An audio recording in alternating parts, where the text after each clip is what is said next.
fuck is up? Holy shit. That's right. We're on camera. It's Dirt Sheet Radio. Well, we're on camera for those of us who are watching on video. Why are you watching this on video? Stop it. We're in your ear. Otherwise, I was trying to say until I'm gonna get an arm for this microphone. I swear to God. I have an arm for this one, but I still like to grab it. It's more fun. Wait, I need a shirt for the occasion, actually. And if I don't get an arm, I at least need to get one of those mics that are meant for your arm, like to hold in your hand, like you host. But I don't want like a big one. I want one of those 1970s long, skinny ones. You get like the one with like the long stick and like the little tiny. Yeah. So that I can go around kissing people's wives on the chin and shit. Thank you very much for coming to my show. Welcome to Family Feud, huh? Welcome to Family Feud. Let me show you something real fast. Start your family to feud after this. Oh, man. But what up, everybody? It's John Escudero here. This is Dirt Sheet Radio, a show about professional wrestling, a podcast about professional wrestling. We talk about the news in the sheets. Let's introduce ourselves. Nick.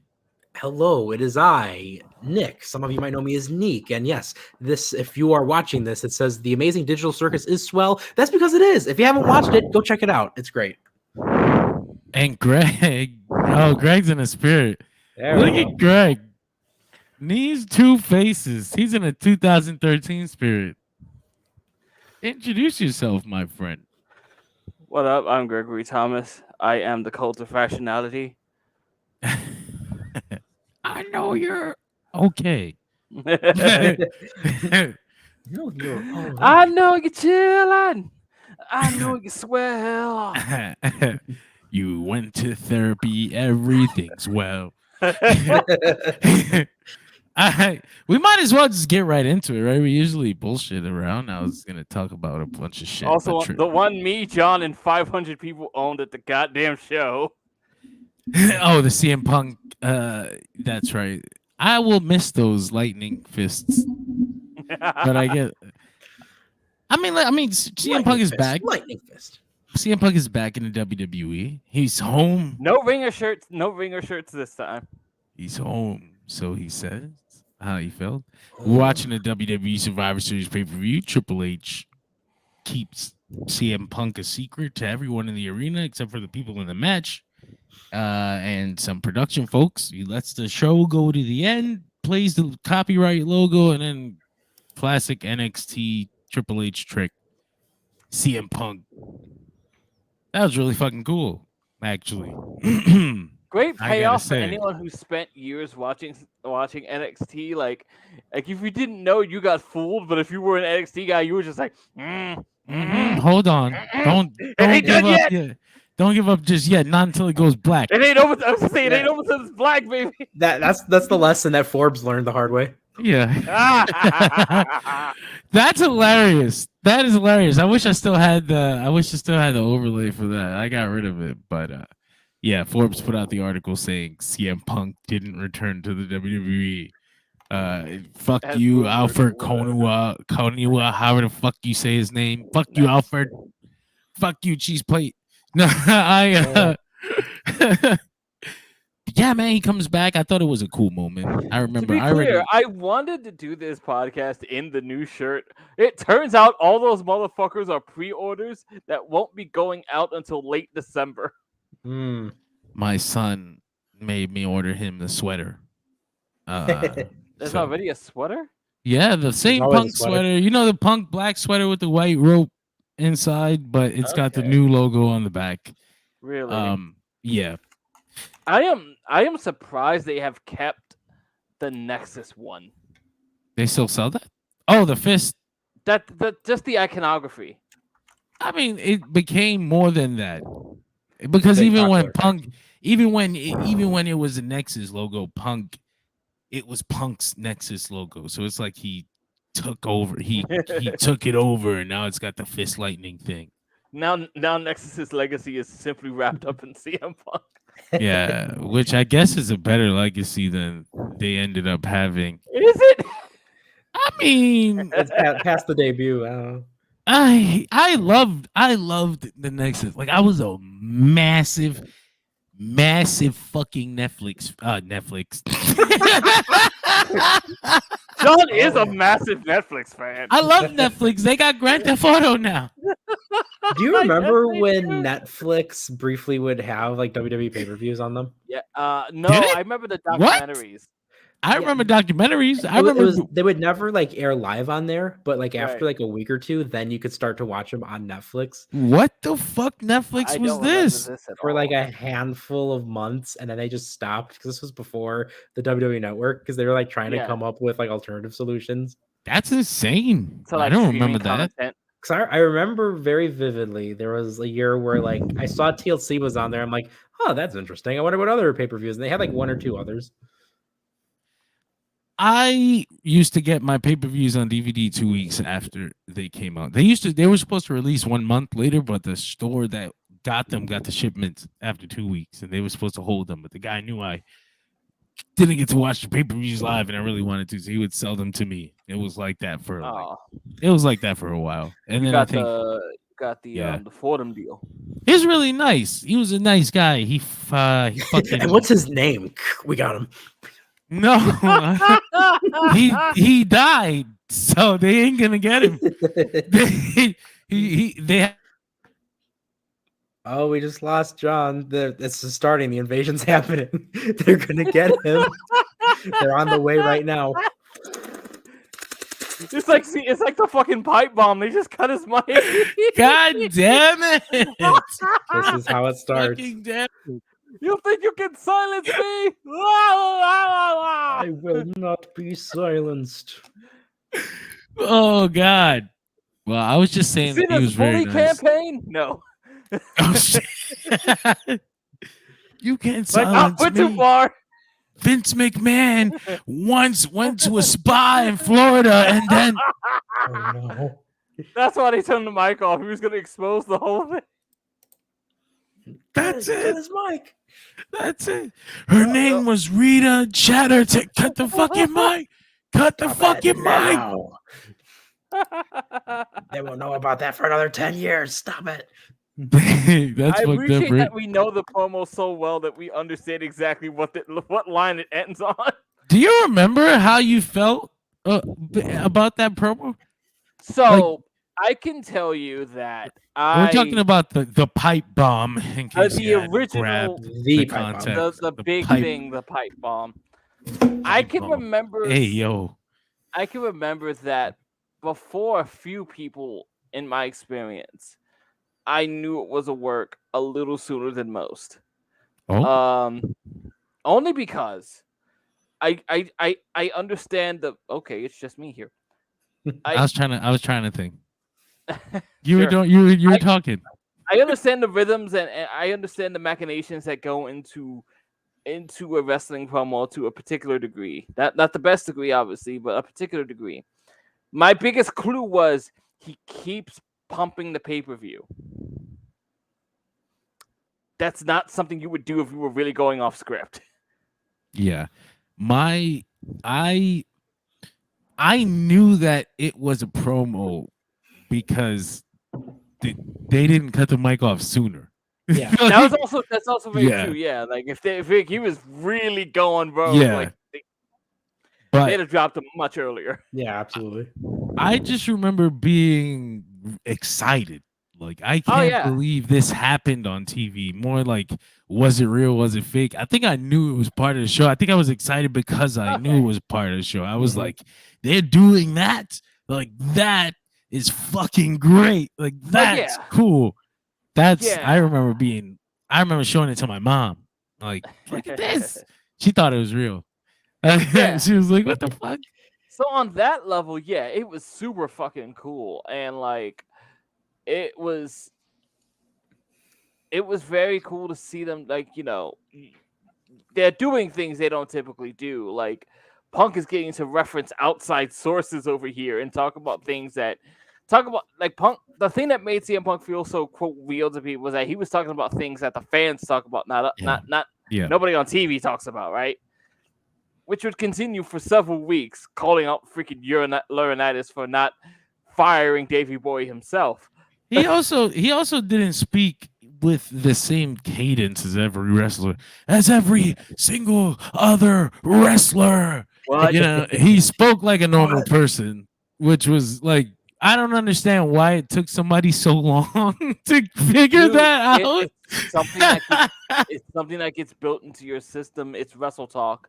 A lot of people suffer from Wrestle Talk. This is the only way Not that the finished I'm version. going to speak for the rest of my life. Somebody please get me a line for my Yeah. nose now. No, well, you got to remember too. Like at the time, like we're talking like 2011 WWE. So Yeah. we got through some dark times in the PG era. Like we're talking like the Raw GM era and all of that fun stuff right beforehand. And then Fuck you, on top fun. of that, I don't know how exactly. people could be nostalgic for this era. This shit is crazy. Like They had some pretty I can't. banger main man. events, to be fair. But the thing was, like, remember, like this era, R-Truth lighting up a cigarette was considered revolutionary at this point in the PG Fuck, era. bro. Yeah. I That remember was like not long before then, and it was like, wow, he could do that. Especially And with apparently McMahon's long-standing disdain for cigarettes. no, exactly. And then on top of that, now we fast forward to this moment, and Punk's, like you said, he's saying the things that all of us were talking about. Because remember, too, Laurinaitis was not a televised character at all yet. Not yet. And it's like he's referencing backstage people we don't really see. Oh my gosh, he's referencing stuff that we would reference on forums and whatnot, but like they would never. Because remember, WWE at this point too, they never broke that fourth wall, but especially when it came to referring to other companies. So it was definitely, you could tell something was going on here, and it was completely different from what we were usually getting at that time. I just remember it feeling like a ray of light. Like it was like, Absolutely. oh my god, something cool finally. It was the coolest thing since the Nexus, which we were already talking about. I remember the Nexus feeling like a ray of light. Like this is so different from everything that's happening on the show. Look, they tore up the ring. What the fuck? Oh, that was itself good. I have a bias towards the pipe bomb as well, because I knew it was building up towards Money in the Bank, which I was going to. Right. Everything just fell into place for you, Nick. Exactly. I'm just like, yes, this is great. You know what's funny? When I rewatched the 2011 Money in the Bank, it's so rare that I remember things that vividly. Money in the Bank 2011. I sometimes forget that he wasn't using Cult of Personality yet. Really? I never forget it because it was. I'm so entrenched with that song by this point. I forget that sometimes. Like, oh right, it's still This Fire Burns. Damn. I never forget it because of how crazy it sounded. I just remember that audience sounding like I used to describe it as like it sounded like it was WrestleMania. Like that sounds like WrestleMania, and the sound of that song hitting and that crowd that sticks with me forever. That was a great fucking moment. That was cool. A sound that Punk in Chicago will continue to repeat apparently over and over and over again. It's decibel levels that WrestleMania 22 itself could not match. They said awesome. They said on Raw you can hear them turn down the music. I missed that, but then I by that point I was tired. I was like, just get me to this damn CM Punk for a while. But we'll talk about that shit. I mean, that was an episode. Punk comes back to the WWE at the very end of the episode. They do a thing online. It's like a work shoot situation. It's very cool. I thought. I'm not like talking down on it. I point out to say that like just CM Punk being back means like we're talking about Raw, which we really never do. It's been a while. And after this week, you probably won't ever hear that shit again. No, so the show was pretty. It was all right. It was a good show. Women had a great fucking match. Production. No, but the pay-per-view first. The pay-per-view first was a good show. The women had a great War Games match. The men's War Games match was a little less great than the women's match, but still fun. Everything in between was mostly filler, and then the Randy Orton return. Really cool stuff. I thought that kudos to the crowd for accepting Randy because they thought he was the only surprise. Like there was no there was no, Which wasn't really a surprise. and it wasn't a surprise. It was Yeah. like WWE basically Heavily told you alluded. on Monday, like, hey, it's Randy, so don't get fucked Not up even when just it's Monday. Like they told yeah. you on Monday, And they leaked and it to the and in, sheets. and in case you're feeling any bit funny about it, like we're gonna spend the next 6 days telling you it's Randy Orton's coming back. So the kudos to that crowd for not shitting on him like Rey Mysterio in the 2014 Royal Rumble when Yeah. Brian doesn't come out at 30. Oof. Ciao. But you see, those are the kind of deflating moments that you come to expect from the WWE. That WrestleMania, Royal Rumble 2014 is what I'm thinking of when I think of this obvious fucking thing that you could do at the pull of a trigger and you go in a different direction because you are the WWE, and how dare anybody What was tell that? you any better, Brian at the Rumble. But any things like that, deflating moments like that in WWE history, where there's a giant elephant in the room that they can address and deal with and do a cool thing with, and they are just like, we're on our path. Fuck that cool shit. So this felt like we were gonna. That's exactly what was gonna happen. There's nothing in WWE's fucking history that tells you that they were about to deliver CM Punk. No, the worst way part. they The worst do. part is that like the entirety of WrestleMania 30 will be marred in the revisionist history of the fact that you could draw a through line through all the TV of where Daniel Bryan ends up, even though that was not the plan. Could have been. They could have done something really cool because they had a lot of pieces there. But fuck them. I don't like to think about that shit anymore. But it was instead, a good moment at WrestleMania 30. The hero Remember of when they WWE, wanted him and Sheamus? yeah. But Again? instead, the hero of Again. WWE had to leave the company so that Daniel Bryan could get his spot. Punk had to fucking go. He had to ruin their plans for Bryan to become champion. I just, my point was that when CM Punk came out at the end, I was like, wow, like that was a really cool fucking WWE moment. And I thought to myself, you know what? Maybe they really had fucking changed, because Have I've you been seen some of the reactions? well, yeah, but personally, I've been beaten like a battered. I can't say that, but I've been beaten by that company. I've been abused. Yeah. I mentioned that to say that it was interesting, some of the reactions. Some of them bought in immediately, and you get to see some reactions which are just like, the music's playing, the video's playing, I'm not sure yet, I have to see him walk out. But is that nah? I knew It might be 'cause Grayson Waller. I thought as soon as the fucking static dropped, I was like, wow. But no, I'm saying I'm mostly pointing to like how unsure people were, because this is that like, no. But beyond that shit, the fucking I thought maybe this was new. Like this was a new fucking era. Like, you know what? For a while I didn't believe that Triple H's WWE was like a real thing. It was like still had a lot of Vince influence, and just when it looked like it might be, he fucking came back. And now and so I was like, this is like a rubber band waiting to snap back into place. Like, I'm not even gonna get comfortable with anything that might seem good. But this CM Punk thing made me feel like, wow, maybe he really did do something. So I tuned in and Raw.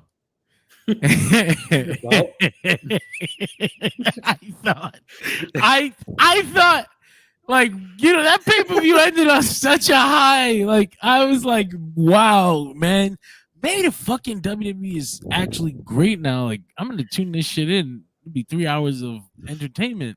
Gotcha, bitch. Bruce Pritchard says no. Fuck my life. I thought yeah. This is basically how I felt about Raw.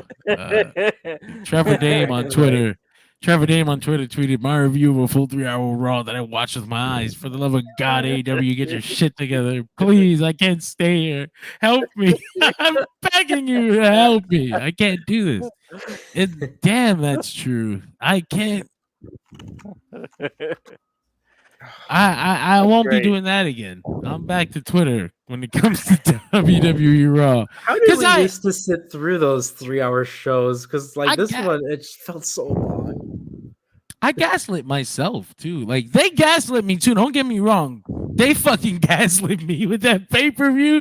Their pay-per-views are like great, man. And then See, the hilarious thing about that is that like you get two very different 3-hour shows with Hunter running seemingly running his pay-per-view styles like Takeover, and then Raw being Raw.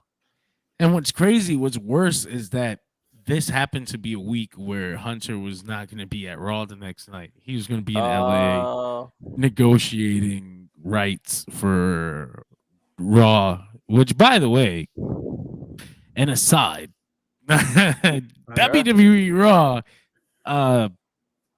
there's a lot of heavy hitters bidding for Raw right now. Disney, Universal, Amazon. There's a rumor that WB is also in the running, but I was like, that's weird. That's weird. Suspicious. Oh no, no. John's disloyalty alarms are going off. I've seen this episode before. In the same channels too, like the same Turner channels, right? Wasn't TNN a Turner channel? No. I thought. Oh no, you know what? No, it's Nashville Network. Yeah. Because it's spiked. It's it spiked now. It's Paramount. So it's not even Spike now. It's something else. Yeah, it's the Paramount Network. Yeah, which I think they're gonna rename it back to Spike. Really? Yeah. Is it still gonna be the Man channel? I think the network so. for men. They should. You know what, man? I fucking missed the Man channel. That was a big deal. Do you miss the busty women on trampolines?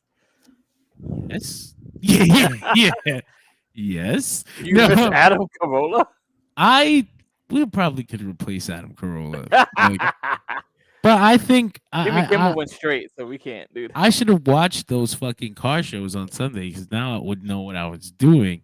But fucking, I've seen this before, and I was like, yeah, if this happens to AEW, that'd be fucked up. But I don't think it will. There's that rumor that WB actually owns a minority piece of AEW as well. And Dave Meltzer once asked Tony Khan at a press conference, and he didn't deny it. He said, I have 100% control in the stake, and I have 100% control in everything else. But he didn't say no, that WB doesn't own a stake in AEW. He just reiterated what he has, which sounds like a the steak on his table at the local Longhorn. He's not talking about the fucking shit.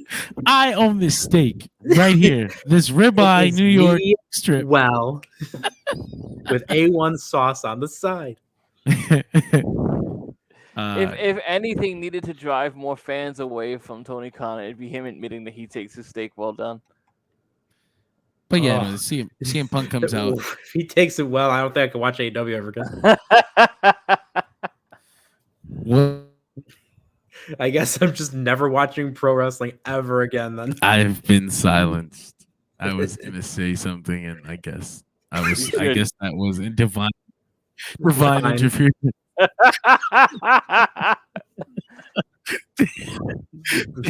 So see, I guess I was gonna go right into the CM Punk promo on Raw, but just to recap the news behind the Punk return, in case you didn't already know, the story is that the deal came together just about a week or about 10 days before the pay-per-view, and it was a phone call between CM Punk and Triple H. Took an hour. Who knows what they said, but Triple H only took an hour. Triple H was at the press conference talking about everybody changes, people grow, and I was like, I don't think you've been paying attention, but okay. See, my takeaway from that was that like it sounds like Hunter grew. And he was like, I grew, so that's why I brought him back, even though he hasn't. No, the exact same. So the deal's done. They let certain top stars know. I imagine that means they told Roman, they told Seth, they told probably Randy. But I don't know why Roman's Randy on the would have to know. island of relevancy, just like, you did what? What? I'm glad I don't got to be back until next year. He'll probably be fucking gone by then. At that point, there were only like, there's only one question to ask, like, Hunter, fuck is happening in April? Be straight with me, Hunter. Swear to God, if you lie to me. That's Cody. What's going on? What do you want to talk about? Talking about? Hey. I'm here too. So the deal came together 10 days before. He's at the pay-per-view. They hide him, of course. He doesn't come in until the very end. That's the news behind the Punk thing. He is Tony Khan was asked about CM Punk and how he felt when he saw him showing up on WWE TV, and he basically said nothing. There's a fucking non-disclosure agreement. You ain't gonna be hearing about this ever. I don't know how long those things last, but They can last for years. Yeah. Are they permanent? Is there any case where they're permanent? I don't know if they can be permanent. But CM Punk is allegedly... You probably get one though that is like basically the equivalent of permanence. Several decades, yeah. Yeah. They say CM Punk is looking to move past all the drama from AEW and has no plans to address it. And I thought, well, he can't. So I would hope. There are some NDAs that, yes, will have to be kept indefinitely. Nice. I bet they whipped one of those up. You can remember how much fucking money this guy's got. You fucking like he's got an actual army of lawyers. Like he just tied that shit up. You will never. There won't be an art of wrestling about this, Philip. I just imagine there being like a bunch of clever like side comments you can't use. Like, yeah, you cannot use Young Bucks or counterfeit Bucks or Mega young Bucks cucks. or young or young fucks or old bucks or bald bucks or balding bucks. Cucamonga kids. You also can't Generation Me. Cedar Boys. You can't go one-on-one in the ring with Booker T to talk about them. No, I'm glad that this is handled that way because I think I would hate to see CM Punk do that again. It would be kind of inauthentic. Like, I mean, I know you feel it, but after seeing him be the anti-WWE guy and now being the anti-AEW guy, like, that would be like really weird to watch on TV historically. Like, if you go back and you're like, what was this guy's fucking problem? Like, what? Who is he ever happy with? If you just don't have any context and you're just watching CM Punk and he's fucking shitting on every company he works for forever, it's gonna be fun. It's gonna be really fucking fun. No, that feels like such a wrestler thing to do. And remember, that's too, my gimmick. I hate everything. In this instance, Danielson's not around to help pick up the pieces. No. Oh yeah. The rumor is that well, not the rumor, but he went backstage at Raw and he was very happy, and he I would be too if I saw that catering. He said he was like being kissed in the mouth. That was a joke he made, but no, that was legit. Everyone was happy to see him. He said he was on his best behavior. There's a report that he's got a behavioral clause in his contract. I love these B-roll shots, I swear. I can't imagine. You had time for this? I did. So many of these too. I'm trying. Anyway, isn't it cool? No, I meant like the shot that like No, taking you weren't now. supposed to fucking say that out loud. You were supposed to hold on to it and be like, yes, and then tell me when the show was done. I wasn't even talking about you. Now I've been exposed. What's happening?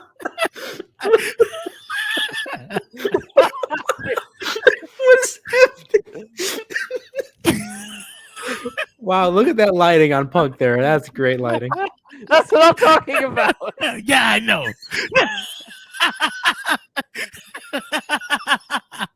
Fuck. What just happened? Anyway. He's back. There he is. Oh no, we are also an audio podcast, so we have to reference things. We don't Like, have to. like the screenshot that I we're like laughing about. keeping it a mystery. That's fucked up. You need to subscribe, but it's free. Nah. Yeah, but the story is CM Punk probably has a behavioral clause in his contract, and I don't know. I mean, I thought that every job had something like that. I thought that's just the thing you sign that says don't do drugs, don't have sex with your boss, don't have sex with your coworkers. If you can't stop me from fucking So does that mean Hunter broke the rules? conventionally. Conventionally. different circumstances. It's not really the same. It's love. Don't you believe in true love? You just had to be there. Go catch. Just go God catch yourself. fucking damn it. God I just love that fucking he's like, damn it. Catch. Okay. For those of I you am listening to this, back. just think of what Hunter there was goes my whole throwing. Triple H thing. I was gonna go like I make a love it. Chaffron reference. It's gone now. That's that. The moment has been lost. Anyway, you sit through 3 hours of fucking Raw, and it's the same Raw you remember, minus some better wrestling. There's admittedly better wrestling than it used to be. I'll always say that the There's wrestling admittedly is. better wrestling across the board in WWE. Yeah. Even NXT now. It's like, whoa, look at you! You grew up. You're so cute. Although there does seem to be a hilarious running joke about how like dangerous the NXT parking lot is. Because things always happen in that damn parking lot. That's true. Anyway, you sit through 3 hours of Raw. You get to the CM Punk promo. First of all, it's 4 minutes long. Like they cut him off. They cut the time. It was cut. Like the very first day he gets there, he gets a stress test. He's like, let's see. All right, we cut your time. Like, good to be back. This Let's is where see. it begins. Let's see how he reacts. Cut his Where the time. fun begins. Is he gonna It's explode? cutting time. No, he comes out, he cuts this, I thought, paint by numbers promo that was I'm like back, a promo. yeah, it was like a my son said it was like when they turn a book into a movie. It cut out all the good parts of his last first dance promo, and it was just like an empty shell version of that. I mean this with absolute love, and I'm sure he got it for you. From the things I hear, your son can be quite the dick. He's great. I love it. He is my child. They He's gonna be a terror in high school. I think he is. He is now. I think he is. But that's just what I thought. Maybe it's because I sat through not 3 hours. I sat through 2 hours of it, 2.5, because I had something to do the first hour. But it was still too much. I was like, "Fuck You this!" mean you missed the commercial-free first hour? Oh God! Thank What? God! Thank God! How could you have done that for an hour without a break? That was the best grift ever. Like, hey, so you know CM Punk's coming. Oh, by the way, the first hour is completely uninterrupted. Him and No, Punk's not till the end. Randy. Well, Punk comes out. I thought this was. I thought the promo was bullshit. Like I was like, okay, this is bullshit. This is WWE Punk. This is the MJF joke. This is PG Punk. Like they said, Ed, you know what? This sucks. This sucks that this is the CM Punk that we have to watch now. Like we had a nice uncuffed CM Punk giving us all these cool ass stories, and that is gone. We get this corporate Punk. It's what was it? MJF called him PG Punk. He PG Punk. He said I'm PG home. Punk. He said I'm home. That shit was crazy. I was like, didn't you say they tried to kill you? Like, wasn't that your thing? They tried to kill me. Punk versus Dr. Aman. Like, I am reminded of all the times that I remember Billy and I guess Bryan shitting on Hunter. The Voodoo Kin Mafia. Yeah. The VKM. Vince, you get it? I'm just talking about how much of a piece of shit Hunter is. Oh, and then they go back and they work in WWE and they fucking love him. And now look at them at the Hall of Fame. We love you, Hunter. I'll buy that pissant company. Shut the fuck up. Fuck you, Hunter. That's my damn job, you asshole.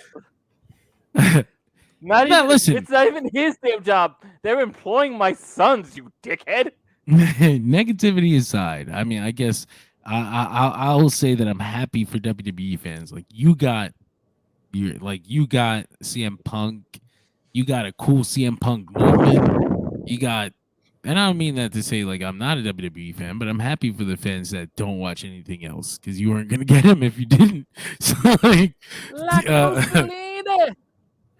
you got him with a re-recorded theme song, which we speculate that it's because the AEW still owns the rights.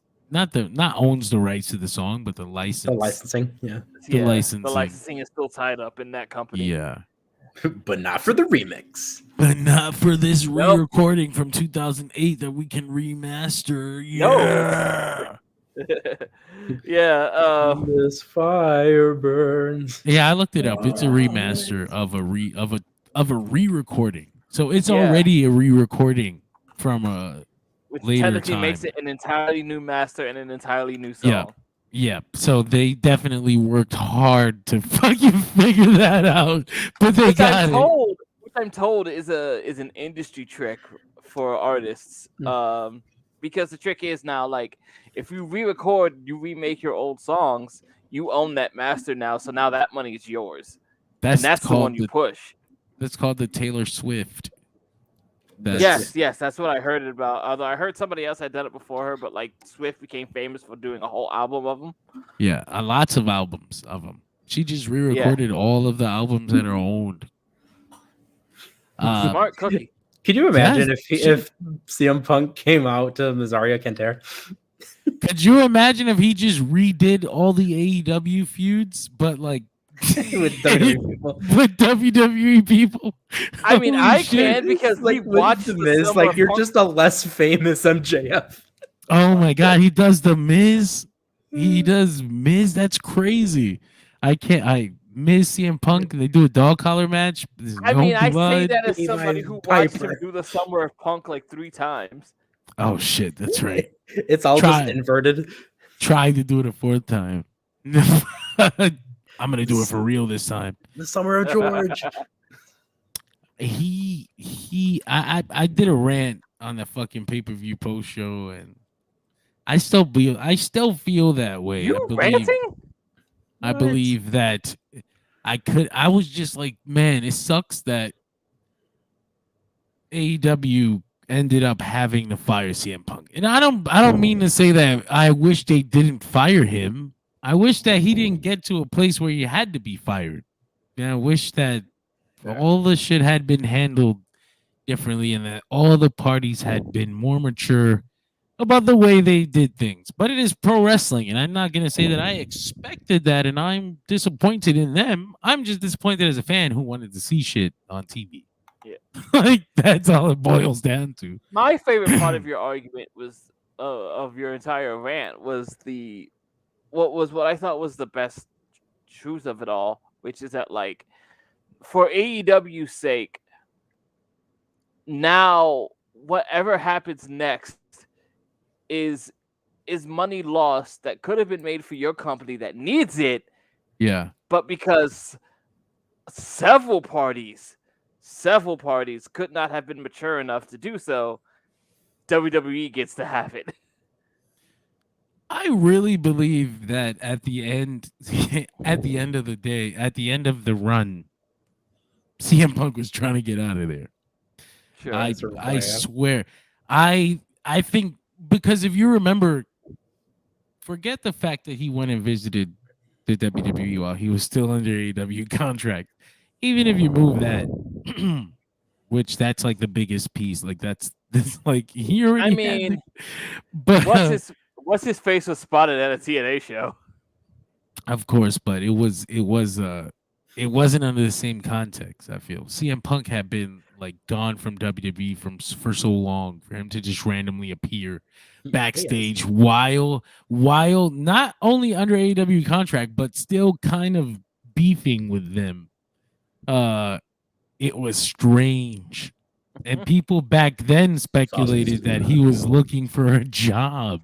And then it came out afterwards that he was, in fact, trying to figure out how to get in there and get in a Royal Rumble and work with Kevin Owens or somebody.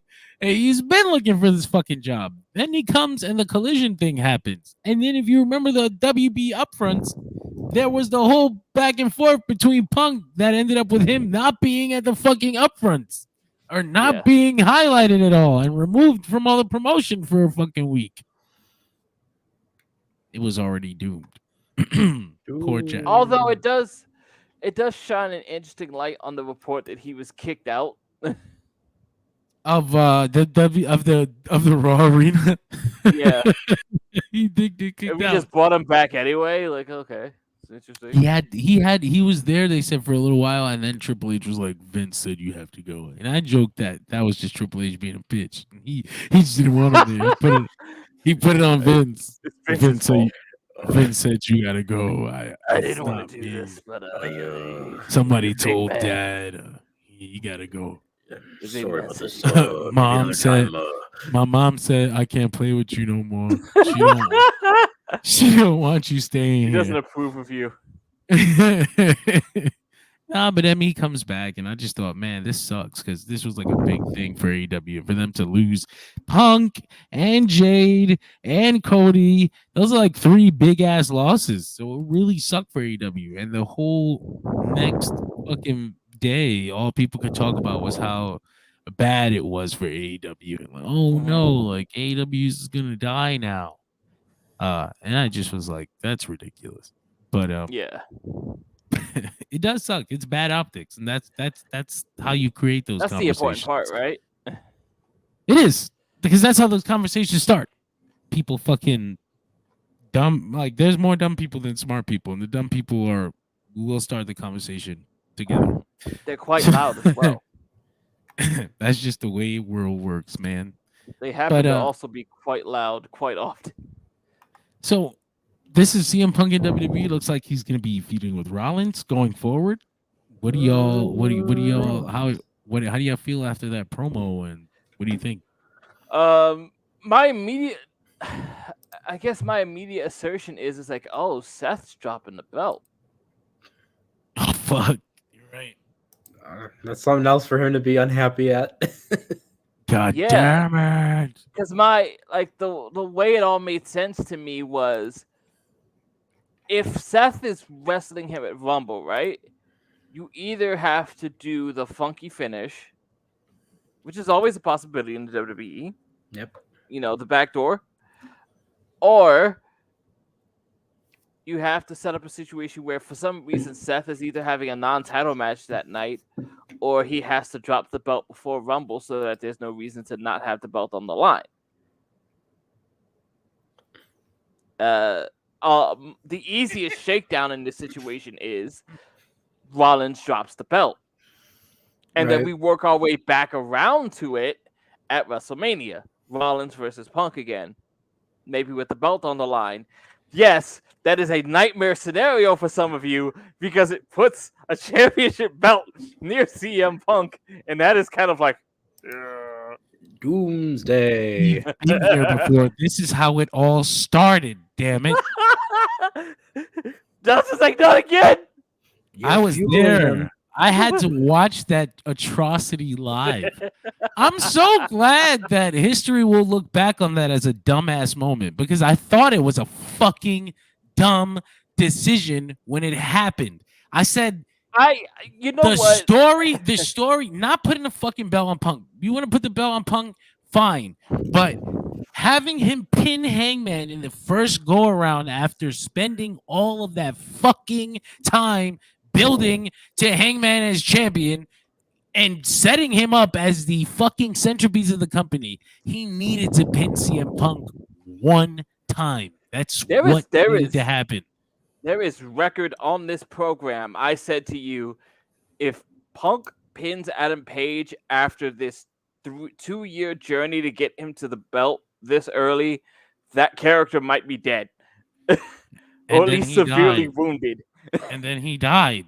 We never saw him again. He fucking died for like a year. He was just bullshitting, and then he'd be in good matches, and then bullshitting, and then because he's Hangman, he delivers in those fucking matches because it's a goddamn Hangman. But that was a severe wound for him. Arguably, you could say we haven't seen the same Hangman since. Well, no, we probably haven't. I feel he's been getting back there. Getting back in there, yeah, definitely. I don't know. I think the match with Swerve kind of helped get us back in there. I hate he's back. My life. I'm going to drive off a bridge right now. No, he's got the bus. I'm driving off a bridge. Oh my god. No, why is Hulk Hogan on the bus? He's not allowed anymore. Stop letting him on the bus, brother. But yeah, like I knew from the start like that was a bad decision. That was gonna hurt Adam Page significantly, and it did. And like Adam Page has seemed to be a wandering specter of that guy. Yeah. We used to know in the first place, and I say that as someone who's not even that much of a fan of him. He's had nothing to go with ever since the loss to CM Punk. You know, I almost wish they did the "I'm a fucking alcoholic" gimmick after he lost to Punk. That would have been perfect. That'd been good. Yeah. Redemption arc. So that should have made him an alcoholic. I know you said it was a wound. You said it was a wound to Hangman. I think it ultimately was a wound to the company, which sucks because it was like, but there was a boost in sales, and it's like, hold on, because if you follow the fucking trajectory, the boost continued after Punk was gone, and now MJF has been on top while the company has drawn larger gates. So that's weird. That kind of implies that maybe the company was already headed there and CM Punk arrived at the perfect time to take all the fucking credit.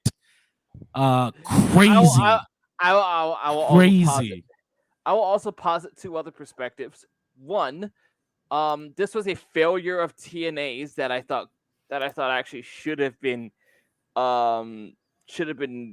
noticed and cleaned up here, which is that Punk losing to Adam Page was better for your company in the long run because it says, oh man, this guy's a serious deal. Punk couldn't beat him. And then Punk can recognize that. And it's like, okay, yeah, I've got to really step it up here. And like, ultimately, it was a WCW mistake in that, if we remember, there was backstage bullshit surrounding this match. And one of the major reasons why Punk won so not handily, it was a good back and forth match, but one of the reasons why he won the first match was because him and Hangman had those issues, and he screamed in the hallway, I'm not gonna ever fucking take a pinfall to you or whatever. CM Punk thought he was bigger than everybody in the company, and I know that sucks to say, and it was like, well, how do you know that? Well, the evidence is there. I mean, the press conference is my big thing. Of bullshit for a lot of that. I always point to the press conference and the way he spoke about Adam Page or the people who were the main characters in the company. It was like they were nobodies because they hadn't done the things he did in the WWE. And Yeah. I feel like that was always my biggest peek into the soul of how he felt about his place here. And I was like, it's just never gonna work. It's just never gonna work. That's never gonna work. You're just trying to literally trying to shove a big circle into a little circle hole. This is never gonna work. So I'm fucking glad that he's in Although I WWE. maintain that my favorite part of that press conference and the most telling thing about that press conference is Tony Khan sitting there and taking it. And not doing a single thing about it. You know what the He's fuck? just- Not a single fucking thing. You notice nothing. too, he's like occasionally like nodding, like, yeah, I can see that. Yeah, he's always he's kind of like visibly agreeing with some things. He's Punk like, is saying. yeah. Wait a minute, we're on camera. No. Yeah, I can't believe Hangman did that. I mean, That's the reason. Tony Khan goes to chime in and feel like I should have got like no. yeah, like, Tony's like, cut off your boss. Punk's just like, no, I got this. I think that he Boss, was man. being somebody that has never done anything in the wrestling business before, and also being a business person. Sometimes some business logic gets mixed in with the wrestling logic, and it doesn't make sense because some things in wrestling don't make fucking sense, and you can't use business logic for business wrestling. doesn't make So fucking sense. when I say that to say I think that when CM Punk came in, he was so fucking happy to have CM Punk and his ideas that even when CM Punk's ideas and philosophies and ideals clashed with everything that AEW had been about up until the point that CM Punk got there, Tony Khan was willing to compromise those other things to give CM Punk what he wanted. And that this company created won't do. Yeah, that created a lot of problems for the locker room, the people who have been there since day one. I just, But it I also fucking think blows. that leads to a place where the thing not enough people talk about in this situation, because like they want to make it about CM Punk, and they want to make it about Jack Perry, and they want to make it about the Young Bucks, and less about Kenny Omega, because we find that Kenny Omega has very little to do with any of this. Angel, Saint. Saint. Kenny Omega's Lord just from the heavens. Kenny Omega's just trying to play mediator to all these guys. Like, guys, can we just not? He's like, and they cracked my laptop screen. Kenny's the only one who Kenny Omega's the only guy who's just like, can we just make the money? There's money to be made here, fellas. I for all the talk about responsibility, I don't think enough goes to Tony Khan. I definitely think that he had a major in history. His position in this whole situation is probably the biggest next to CM Punk. Yep. And it feels like it's the least talked about. It should be spoken about more so that he can fucking get online and read it, because we know the motherfucker is on the internet reading He reads it all. what's going on. But Justin Roberts, if you're listening. No, I'm kidding. It's a nuanced situation. It really the is. It's weird to see people pick sides and be like, it's the Young Bucks' fault. Love your work, bro. It's all these things led to these things that led to each other that ended up with CM Punk back in the WWE. So you got CM Punk back in the WWE. What an amazing equation. What the fuck? I think AEW will be just fine though. I think. Oh yeah. Yeah. Not only it sucks that they're gonna. It sucks that it ended that way for something that could have been much cooler. That's all. Especially for how it started. Yeah. It really sucks because now that was like such a big it feels like such a big TNA move. Like we fumbled CM Punk. Like how the fuck did you fumble CM Punk? It feels like watching a sports team make a really bad decision. Like this sucks. It'd be like the equivalent if like I was TNA gonna say was they like we fumbled Angle. Yeah, right. I was gonna say they technically did kind of fumble CM Punk, but that's not fair. That's it. I mean, they did. They really did. I mean, he was good. He was good in the company, but the whole. I was gonna say the Impact fumbled CM Punk, but technically that's not really fair to them. No. It's not. And then back then they fumbled everybody. So especially that era. Yeah. Oh fuck, that's a Ooh. different Oh. graphic. That Oh, was no. about something else. No, I wanted to talk about CM Punk, but I also wanted to talk about the firing because we found out today that when CM Punk originally got fired, Tony Khan mentioned that there was a disciplinary council committee that You mean there was a fucking disloyalty committee? I'm kidding. that an objective disciplinary committee that came to the decision An assassin. that CM Punk should be fired. Billionaires and their hitmen. It was an outside attorney, the AEW General Counsel Chris Peck, and none other than Unidentified assassin. and, and Bryan Danielson. Unidentified sniper.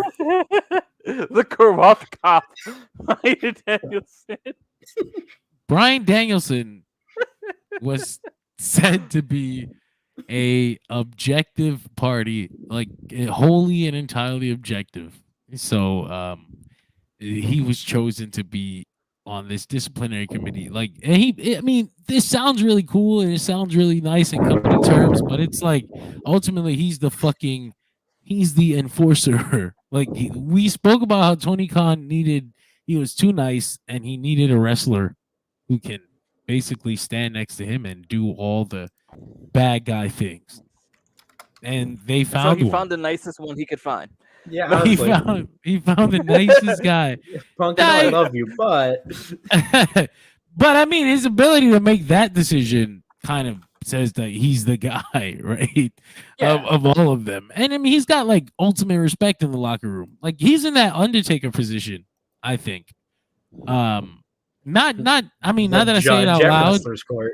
he's in the Undertaker position in more than one way, actually. I didn't even realize that because Undertaker was kind of the locker room enforcer. Does he have For, a True. He absolutely was. I mean, is Bryan going to be holding wrestlers court? He better. No, This is the way. but it said that he gives out the fines, and he ultimately was the one that decided. Not the one. He was the face of the committee, so he spoke to everybody. I feel on like behalf when of the Bryan gives committee. out fines, he does it in that mobster voice. Here, you stupid son of a bitch. No, the old timey one.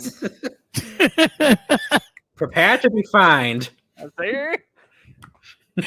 Bryan You tweeted violated the sanctity of this locker room, Punk. Prepare to die. I loved you. You know I did. Josh Barnett, get him. You made me do this. Cracks knuckles. Bryan tweeted that my dad always told me the right thing is often the hardest thing to do. It won't make the most money and it won't be the most popular, but it's still the right thing. As it turns out, that was in direct reference And then to he shot his firing. puppy. He basically did. He shot his puppy. He did. You're right, Punk. Some changes do need to be made. He had to get rid of one of his old wrestling friends, and I think Punk not only expected it, he wanted it. So he didn't. I don't think he has an issue with Bryan over it. On top of that, what the fuck? I don't think anybody could hate Bryan. He's just such a nice guy. Like, if he says I'm fired, then you know what? I probably deserve that shit. I gotta rethink my life. I gotta rethink. But a lot of people are calling Bryan like a traitor or fucking, like a To be cop. very clear, I don't believe that. I'm having fun with it. No, There it is. but I'm seeing it. That's something Yeah. that Nigel would say. I know you. I know you believe it, but I'm American saying snitch, two-faced traitor, Bryan. I love Bryan. I love Bryan Danielson, and I love him so much. And it's even more. I love him even more knowing that he had to cut the cancer out himself. Like, you fucking gangster, god damn you. No, at the end, like I said, I believe that CM Punk. What I believe everybody. I don't want to choose a side anymore. It's not CM Punk. It's not Tony Khan. They all fucked up. And now we're here, so it's over. I still think AEW can bounce back, though. They've got Bryan Danielson rooting himself in the company in this way. that's a beautiful fucking thing. I think he's gonna be there beyond when he's full time. I think, like I said, he's in this Undertaker position now. He can be part time, show up for the all ins, Yeah. the forbidden doors. Mm. Uh, And to be clear, once again, because you brought it up, what's important is not who's at fault. What's important is if anyone learns from it. Yep. they won't, because how the fuck? How the fuck? I think the company is making moves to try to fix that, but then AEW, tonight- you mean? yeah. Okay. But then tonight, now that CM Punk is gone, I'm hoping this is a work. Right, this fucking MJF thing. MJF tweets that he's gonna bring the feeling back to AEW, because there have been a lot of tweets from AEW wrestlers, and I guess the company put out a fucking thing saying like, you guys gotta tweet positive about us. This sucks. So they Get on were memo from marketing. People hate This us is right the now. goddamn army tweet all over again. yeah, it feels like we love our leader. There is no war in Ba Sing Se. Nick, There's have I ever told you about that? Just for a quick aside, Mm-mm. because like it's one of the best things I ever saw. The U.S. Army once put out a tweet that just said, a tweet under this, tweet in the comments about how the Army changed your life. Oh boy, was that a bad decision? Not a good thing was tweeted for like several miles. I Do not invite people to tweet in the comments. It never ends in well. so MJF was one of these tweeters, and he basically, I'm paraphrasing, but he basically tweeted something like, I'm gonna bring this Wednesday, I'm gonna bring the feeling back to AEW or whatever, like the feeling of the company. And people fucking tweeted, you single-handedly destroyed the feeling. Yes. And Britt Baker liked this tweet, and then Jungle Boy liked this tweet, and then Sammy Guevara liked this tweet, and it's like, okay. And then Britt Baker tweets herself, MJF's live promo time 7 minutes, Christian Cage live promo time on Dynamite 10 minutes, all of Earned, 2023. Earned. All of 2023 Dynamite, Britt Baker live promo time 0 minutes. I am okay with this. I am. First of all, I'm fine with them getting the time. I'm not okay with Britt Baker being off TV like this, because it's weird, and because they spent so much time building her, and because it was successful, and because it's not like at any point, it's not like they took the belt off her because she was doing bad business. Sure. They just did a story where the other person won the belt, and then the other person didn't work out, and then Britt just stood in stasis for the entire time, like for the rest of fucking eternity. He's frozen in time. What the fuck? Yeah, they're like, your friend's not working, you ain't working. You're cryogenically frozen right now, Britt. You Be a in the dentist. bag. Okay. So this is either work, and she really is gonna be like a devil or something, or fucking or there's still more bullshit in the locker room, and Bryan needs to start breaking cell phones. I think that's an interesting situation in the sense that it makes me curious as to what is the feeling of AEW according to people. It just, for me, it needs to be the alternative. Like, I can't be watching this AEW and feeling like I'm watching an episode of Raw. I hate that. I hate it. And do I you hate think it so much? And do you think MJF is a positive of that? Yeah, but it's Okay. not like what do you do, right? You can't just be like, okay, we'll get rid of MJF. Like, that's dumb. And the last thing you want is the MJF to go over there. Yeah. Absolutely. Another huge get for Oh them. man, that would be a death blow. Fuck you. Like losing MJF after this, Oh. and then they do the MJF CM Punk feud without you. Oh man. What's up with all that money you lost? No. Triple H and Nick Khan, just who else do we need to fire? I think what you do is you just scale back on it everywhere else. Sure. That's all. So that sucks for the Danhausens of the world. But you got Tony Storm, You got MJF. You got Edge and Christian. Cut the shit. That's it. The rest of the show, like they've been doing, you got the fucking Continental Classic. You got Julia Hart wrestling against veterans, defending her title. You got fucking AEW is. I feel like they are trying to get back on track actively. I just hope that they stay there and they figure it out. You know who doesn't care for this? You. No. QT Marshall. QT Marshall, the banished from Marshall. Collision. QT Marshall. Ah, You know what's fucked up? I had this thing and I didn't use it. wonderful. Fuck you. Wonderful. Okay. He's still getting used to it, fellas. Fuck. We all Growing learn as we go. pains. Anyway, Uh, you're right QT about Marshall not a fan of this direction, apparently. apparently allegedly. not. Allegedly. Remember, allegedly too, Punk pulled Hobbs away from the QTV stable, and if that's true, hey, that's something that I will agree with Punk on. Always high marks from me on that one. I Yeah, say Punk absolutely. did us a favor, but then it's like, then they were like, well, then we'll put him with another manager person. Like, fuck. Way He's to back. fumble that back. Fuck you. All right. No, but apparently QT I have Marshall. opinions when it comes to the fumbling of Powerhouse Hobbs, but we won't go into that right now. Powerhouse. Apparently QT Marshall thinks that AEW is moving in a bad direction. He thinks they're heading towards being more like New Japan, a sports style presentation, less sports A place entertainment, that doesn't tell stories. according to him. But according to people, The place they said they wanted to when they started the Uncultured, company. You uncultured, unnuanced bag. Not get into it. I was insulted. Go ahead, John. Well, we lost Back John to there. it, John. It was that much.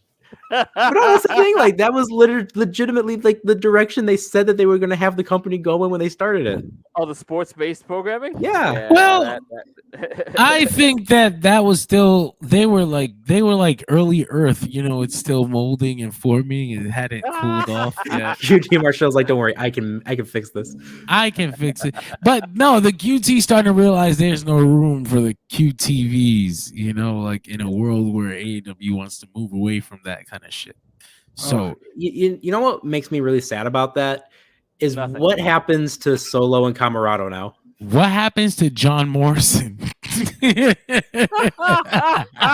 Like, please, That's Tony. a question on everyone's The mind. other place let me go and didn't care. Please don't do that What? again to me. Was he even signed? What the fuck No, I happened to think he was Taya just a guy. Valkyrie? Yeah, him and his girl is just—they're also in stasis Too right much now. happened with Taya Valkyrie. as She far as I'm sucked, right? concerned. What the fuck was that about? I didn't think she was very good at all. I never. Oh god, there were so many times in Impact where I was just like, I don't get the hype. Oh, really? Because I thought maybe AEW got her too late or something. I thought they missed something. I thought maybe there was a time where she was good and Look maybe at you, giving the benefit it's of the doubt. too Look at late. you I glowing. try. I thought there's no way because she had all this buzz around her, and I just never had gotten to see a match. But She I had thought, the Mexico buzz and the Impact buzz. yeah, I just thought people were hyping it up. Like, yeah, Taya Valkyrie's fucking awesome, dude. La la, wera or some shit. La Buena Loca. Fuck you. Yeah, that's the other one. I don't even know what Rosa. that means. Isn't she a fucking Canadian or something? Yeah. Listen, when you work in Mexico, John. I guess. Anyway, I thought it was gonna be hot shit. She came to AEW and she shit the bed. She lost her spot to Sky Blue.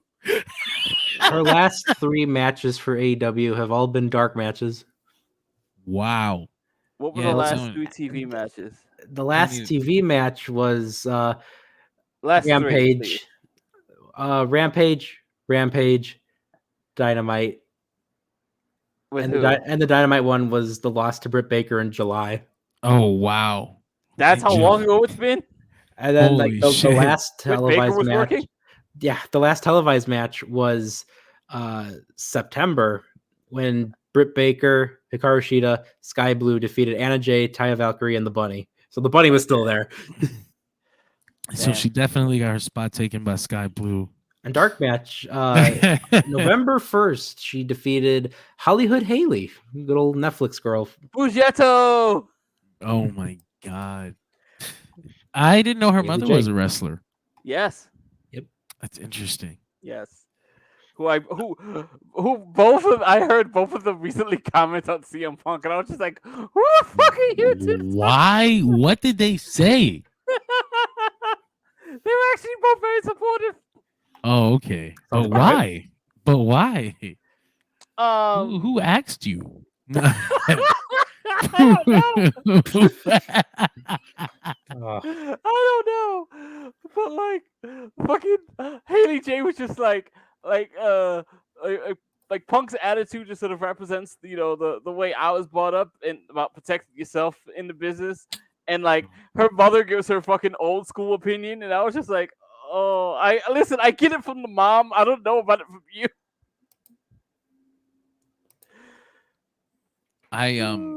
But getting back to, I guess, the QT.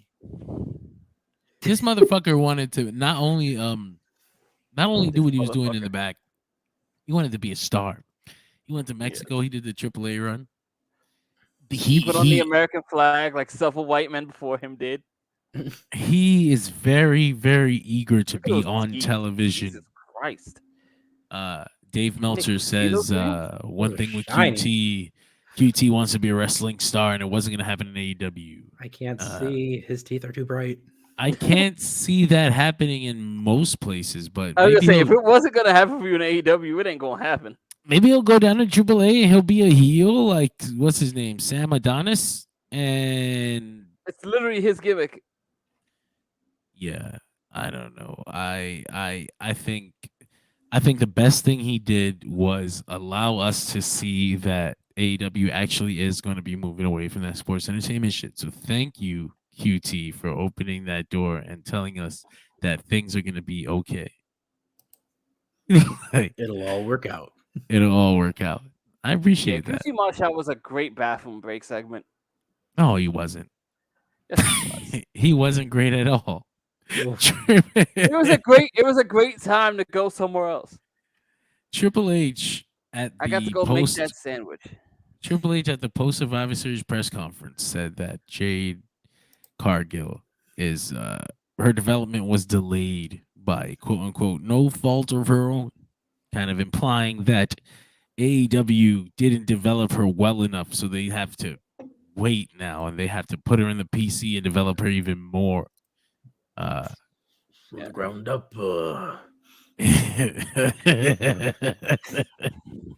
Which I think is even more telling that they didn't put her in NXT because they put lesser people in NXT. So it's like we want her on the main roster, so we have to do it quietly. Yeah, apparently she's only spending 1 or 2 days a week at the PC though, and I'm like, interesting. Maybe she's getting privates. This is why the girls in Japan are so much fucking better. I'm sorry. The dojo life. I love Jade. I don't even think that I don't even think it's that serious. I think they need her to do TV shit, and she doesn't have WWE TV instincts. So they're like, oh, she's been developmentally delayed. Like, she's a fucking baby that can't talk. She's not positioned the way we want her to. We have to teach her how to do that. She doesn't pose after the big boot. And I just don't understand what's wrong with her. Like, why would you not stand there and soak that in? Maybe it's because I want to beat the shit out of my opponent, I just want to kill him. What are you doing? Get out of my way. Al Snow said to win the match. Al Snow. She got trained by QT in the beginning, didn't she? Like, that was her, like, the Nightmare Factory was her school. Factory, right? Yep. And then, so she was a Cody girl anyway. And then she fucking goes and she joins AEW and she was getting personal training from Bryan Danielson and Regal. And William Regal. Which she might still be able to get that, at least if he ain't got the time one-on-one for that shit. No, he's doing son and his office shit. and watching out for his son. Here's the thing I want to bring up. Sorry to interrupt you there, but like Remember when Regal gave that promo and he made it sound like he had not a lot of time left? Everyone just kind of forgot about that. I thought he was dying. This almost sounded like he was dying, right? That was such an awkward fucking video. You guys remember that? Yeah, shit, you're right. knew I that. forgot that happened. I knew that one day I would no longer be there for you. I was like, wait, what? Because Wait, whoa, everyone whoa, whoa. in the audience just shut up and they're all just like, huh? Is Regal okay? And Wait, Twitter wait. went crazy. He was a cop. He was such a cop. And he was a WWE stooge the whole time. Regal? CM Punk sniffed him out. Crazy stuff. Oh my And then god. CM Punk ends up being the same kind of cop. And they're back. Bananas. Oh my god. Those tweets we talked about earlier have actually exploded all over fucking. Which ones? We talked about the stuff Sammy Guevara, Britt Baker, and Jungle Boy liked. Oh, the AEW not being what it is. Yeah. It's kind of fun because we mentioned those in different capacities on the Dynamite recap show, which you could find Okay. every post Dynamite. Because if you notice too, it's a lot of people that have had their past differences and whatnot with MJF in different ways, or stuff. MJF said things about them like a Britt Baker, or he's had those personal rivalries like with a Sammy Guevara or a Jungle Boy or Wardlow. Very I don't interesting know. stuff. It's been like I guess I just found myself wondering, like, okay, what kind of identity are these people looking for out of AEW, and how are they voicing this? I know what kind of identity I want out of AEW, but that was the one that they posited in the early beginning, and the one that was not anti WWE, but sort of the antithesis stylistically. Oh yeah, like I took it like it's like like you said, the antithesis of what WWE was, and at the same time, like it was the variety show of sorts. It was where you can get your good mix, you can get your showmanship, you can get your death match alongside that, and you can get literally every type of style. You got the cruiserweights. You got, I remember at the time, early days, there was a lot of cruiserweights. And then when like guys like the entire industry is kind of cruiserweights now. And then by the time like Hager and Wardlow came in, it's like, okay, now the Battle of the Hosses is becoming a thing. This is great. And again, it was that variety show aspect that I really appreciated with it. Hey, look, it's Moxley. Moxley kind of said the same thing not the same thing you're saying, but to comicbook.com, and they asked him about AEW and what it can do. And he was like, we need to keep our own identity. Like, we need to be the alternative. We can't copy WWE and do WWE shit, basically. He didn't say it like that, but that's what he meant. That's what he meant. I was worried for a second because I would have believed that was his exact quote. No, he didn't say it exactly like that, but he did say that. I am a Ring of Honor baby. Like, I grew up on Ring of Honor and Pro Wrestling Guerrilla and fucking going back and watching old wrestling and fucking wrestling matches. So I am happy when AEW is doing big top stories that only revolve around wrestling. The wrestling. Sometimes I don't care if it's like a dude who came out last week. Like, I was watching TV and I think you're good and we should wrestle next week. And it's like, fuck yeah, 60-minute Iron Man match. What the fuck? I don't even care. Like, this is excellent. This is incredible. This is why I watch AEW, because that's ridiculous. Why would you even do that? I don't know. Dynamite used to have these fucking main event pay-per-view matches on them almost at random. Next week in Oklahoma, Kenny Omega and Pac in a 30-minute Iron Man match. That was the one I was thinking of too. Like, what the fuck?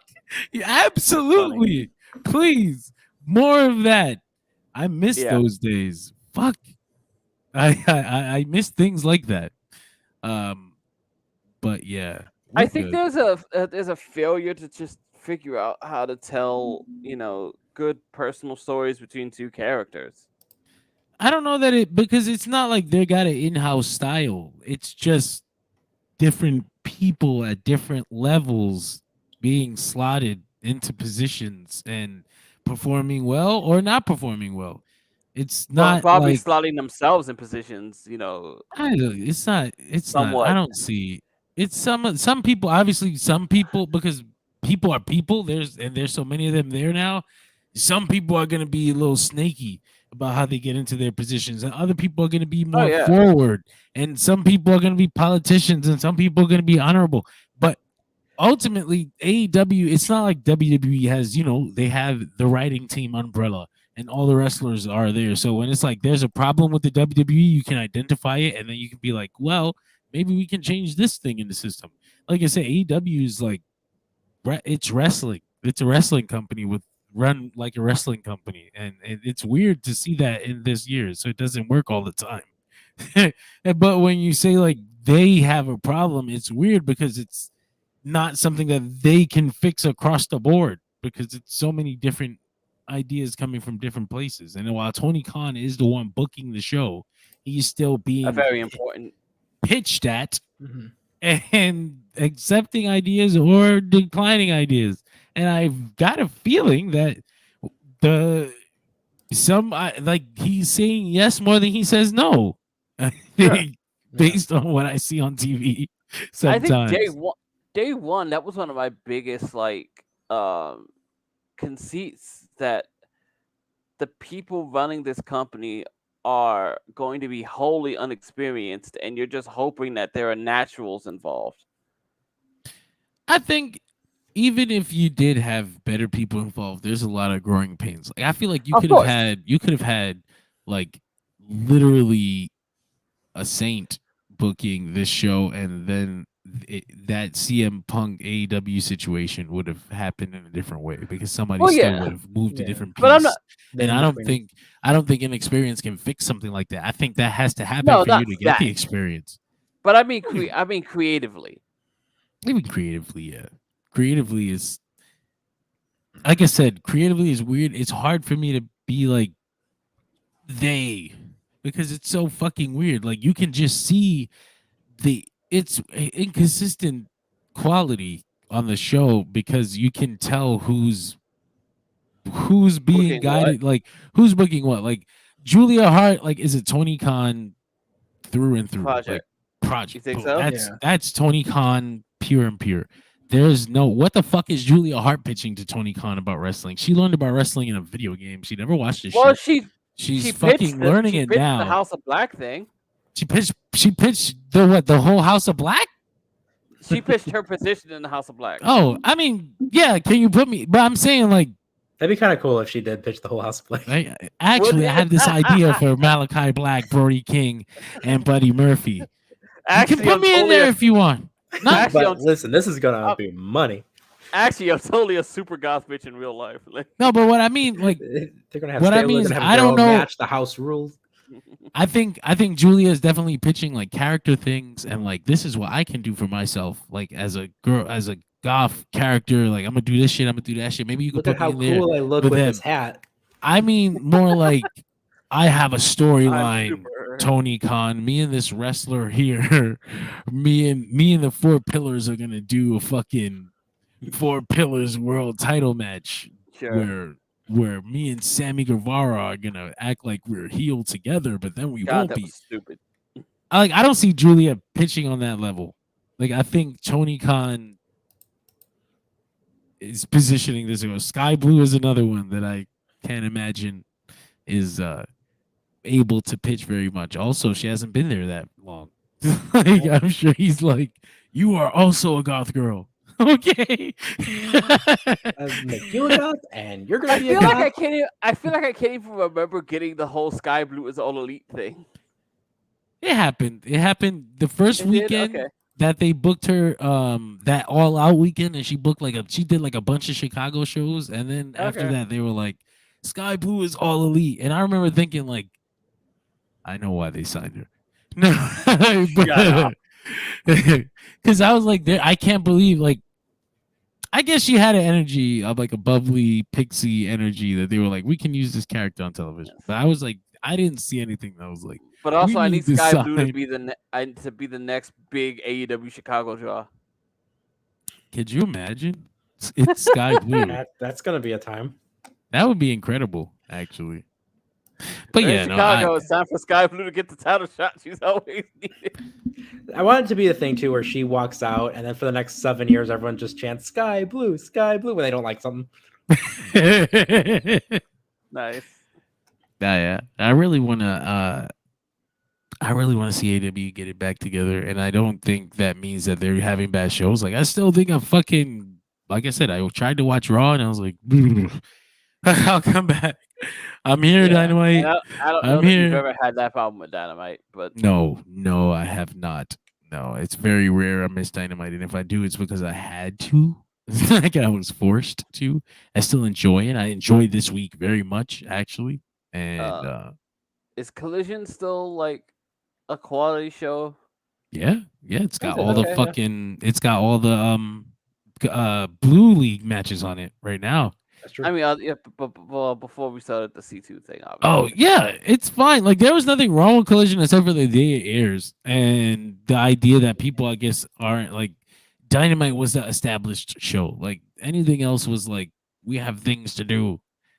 Sure. But it's like, And Rampage is still kind of in the dumps, weird matches. Yeah. Remember Yeah. when like Dynamite was just so good that when Rampage happened, it's like, yes, this is that third hour we were seeking. yes, I do. That was definitely an era. And then after like a month or two, it was just all right. It's the B show. Yeah. I don't know. I don't know what they'll do. I don't think there's anything they can do because they've been booking What do you Collision think like they should do? just focused on being yourself. Just focus on booking good wrestling shows that you would want to watch. That was the whole thing that he was doing in the beginning. People were like, well, he's a mark. And I was like, yes, That's why he it works. is. That's why it works. But he was also a mark in taking advice from all these old, dusty, retired fucking wrestlers, and they influenced him and they made him think he had to do all this shit. And then he gets on Twitter and he hears from fucking WWE fans who want to see another fucking episode of Raw. I don't want to watch Raw. I just fucking tried and I hated it. I want to watch Dynamite. I want to watch wrestling. I want to watch fucking Ring of Honor in front of a fucking 10,000 fucking people. Like I want to see that PWG shit. All right, I want to see some CZW shit thrown in there. Like I don't want to see no fucking WWE shit. I'm sorry, that's just the way I feel. That's God, I hate it. John Zandig is all elite. No. Fuck you, and God no.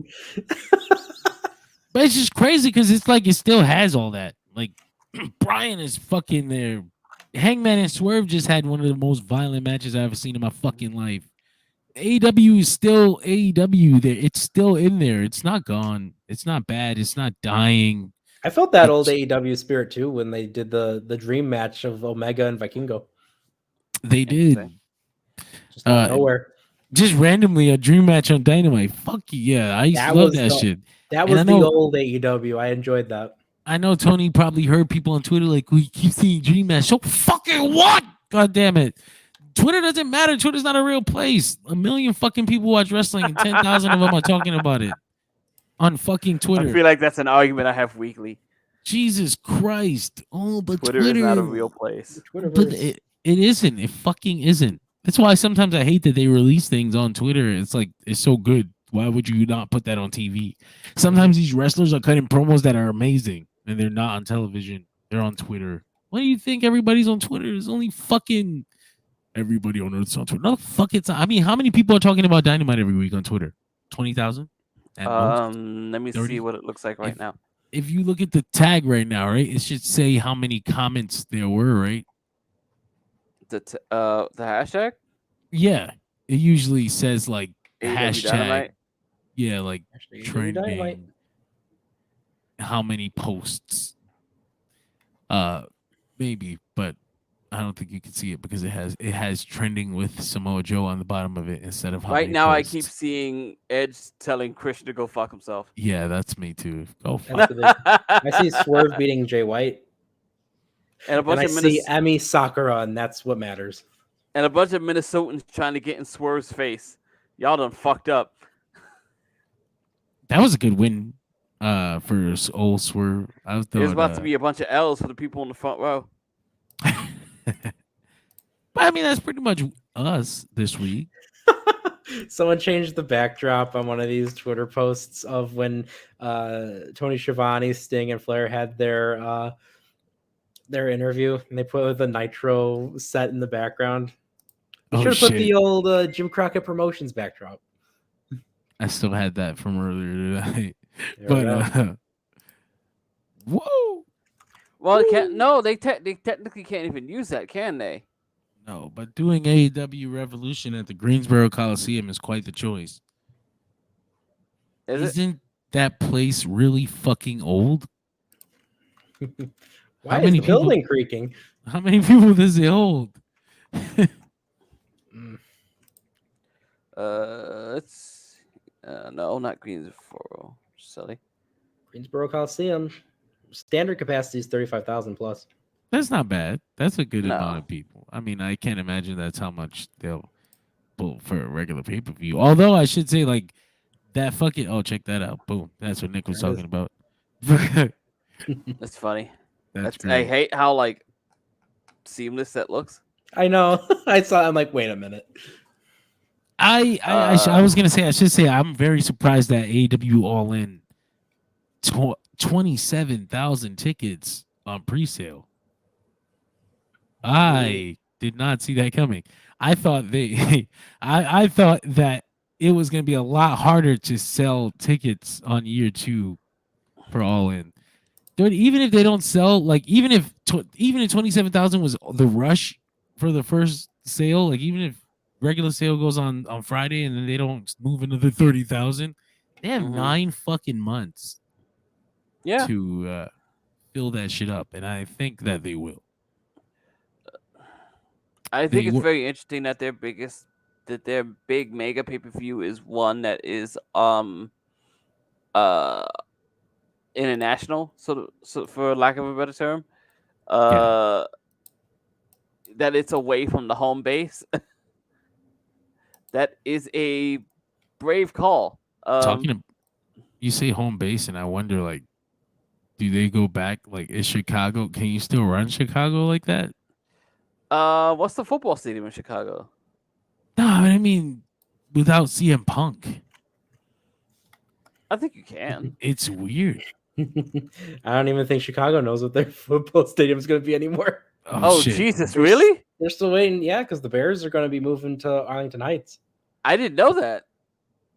They're trying to get it going, but they keep getting all these snags. I know football well. The sports ball, yeah, because sports ball. They keep hitting all these snags. And like there's an issue with the actual venue? Moving stuff, the venue, because like it was originally like the racetrack that we had over in Arlington Heights, and now they're completely changing it because they want to turn it into at the very least like the practice field and whatnot. But still, like there's so much because now that they're moving their base of operations. All that to say, Chicago sports is a mess. Isn't it always? You'll always have Wrigley. That's true. They will build 15 more Comiskey Parks, but you will always have Wrigley. Listen, again, we've mentioned this on the show before, but how cool would it be to see the Royal Rumble in Wrigley? I'm down with it. It'll be cold as fuck, but I'll be down. It would be in January. Wow. But I mean, I guess that's us. We don't really have anything else to talk about this week. If we do, I forgot to write it down, and these guys don't remember because they're both fucking tired. Yeah. But Nick, tell us about that cold case project. Yeah, so my brother Tony runs the Cold Case Project, a channel that focuses on all kinds of disappearances, murders, and other cold cases. And I mentioned this last episode, but on there is the 3.5-hour video, the investigating 20 unsolved mysteries that will leave you stumped. It's an absolutely long but amazing binge-worthy video. Go check it out. It's got 7.6 thousand views. So that's definitely probably, I'd say, one of the bigger videos of recent time. Not that they're all small by any means, but that one's definitely, if you're into true crime, that's a binge-worthy content right there. And hey, if you want to chill and binge, or if you just want some ideas on what to get someone for Christmas, hey, go to monk.com, monq.com, and make sure when you do that, you use promo code DSR10. You see any other promo codes that people are throwing out there? Nah, don't use that. This is me, Nick, telling you, make sure you use promo code DSR10 at checkout. That's 10% off. All those other promo codes, I don't know what they're getting you, but it's definitely not 10% like we're giving you. So go and make sure that when you want to take that, get those holiday deals, go and get your significant other, your honey bunny, whatever she might want, or he might want, or they might want. Make sure you get monq.com. That's Monk, and make sure you use promo code DSR10. Very nice. I always love the way that sounds. Promo code with our initials in it. Isn't that great? I had to go through like 50 different emails to get that to happen. Beautiful. Oh my god. But that's how it happens. What's on this week's major issues? Actually, I know, but I like Greg to say it. It's okay. I never know. This week they will be discussing the brand new season of The Boys spinoff show, Gen V.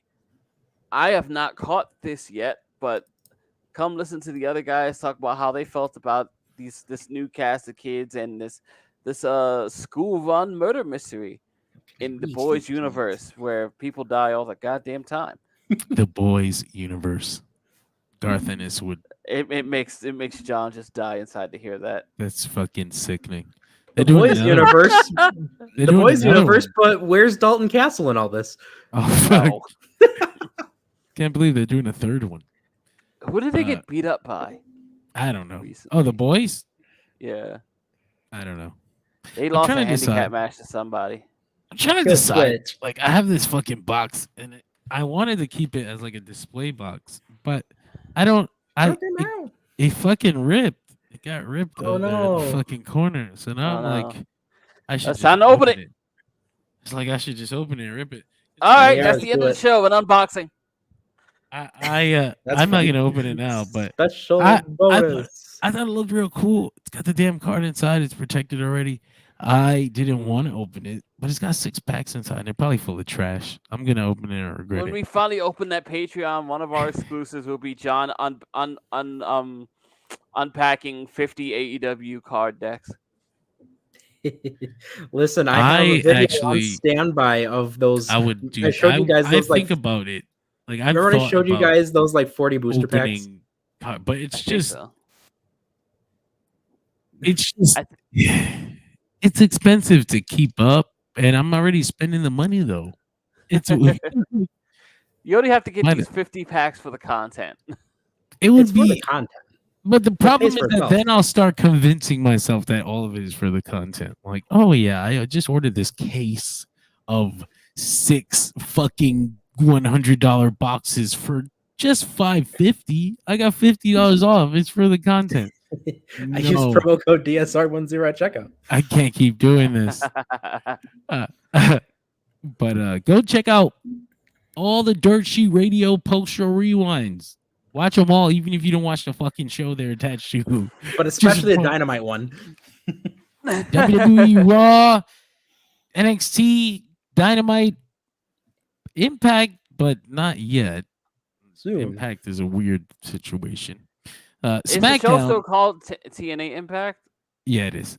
Okay. When are they going to the Impact Zone? TNA. SmackDown and Collision and every fucking pay-per-view. The next pay-per-view will be NXT Lockdown, Lock-In, Deadline. That's a very liberal use of the word pay-per-view. Lockdown. It is a pay-per-view. Not use that anymore. It's a premium live event. PLE. I will shoot myself on fucking I can't say those words very clearly, but I mean them. I can't. Definitely check out all Jersey radio shows. The Delphin Pop podcasts, Countdown to Infinity, The Revenge of the Sequel. Go get yourself some belts.